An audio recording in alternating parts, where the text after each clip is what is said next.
La scène commence avant même l'image. Un silence, un vrai, pas celui qu'on subit, celui qu'on installe. La lumière tombe doucement, sans brusquer. Elle dessine les contours, elle choisit ce qu'elle montre et ce qu'elle laisse dans l'ombre. Et puis il y a ce téléphone, rouge, suspendu dans le vide, comme s'il avait raté quelque chose ou comme s'il attendait encore. Pas un rouge vif qui crie, un rouge dense, un rouge qui a vécu, un rouge qui sait. Je me place dessous, pas vraiment sûr de ce que je fais, mais je suis sûr de pourquoi je le fais. La main se lève lentement, pas pour attraper un objet, pas vraiment, pour combler une distance qui ne se mesure pas en mètres, mais en manque. Ce téléphone, c'est pas un accessoire, c'est une idée devenue matière, une ligne tendue entre deux mondes qui ne se parlent plus comme avant.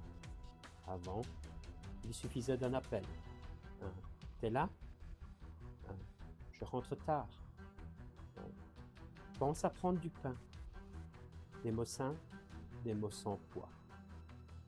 Parce que ce geste, il n'est pas fait pour réussir, il est fait pour exister.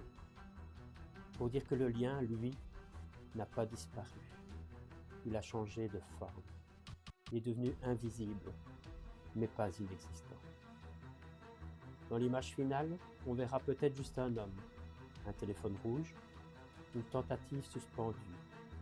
Mais derrière ça, il y a une conversation entière, sans son, pas toujours avec des mots clairs, pas avec des phrases construites, mais avec des gestes, avec des silences, avec cette main tendue vers quelque chose que je ne peux plus toucher, mais que je ressens encore. On dit souvent qu'il faut lâcher, que s'accrocher empêche d'avancer, mais je crois que certains liens ne s'attachent pas, ils traversent.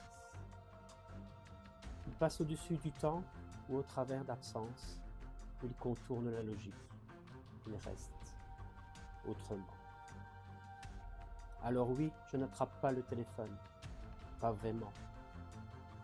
Mais je ne suis pas en train d'échouer, je suis en train de maintenir un fil, un souvenir, un amour qui n'a juste plus le même chemin.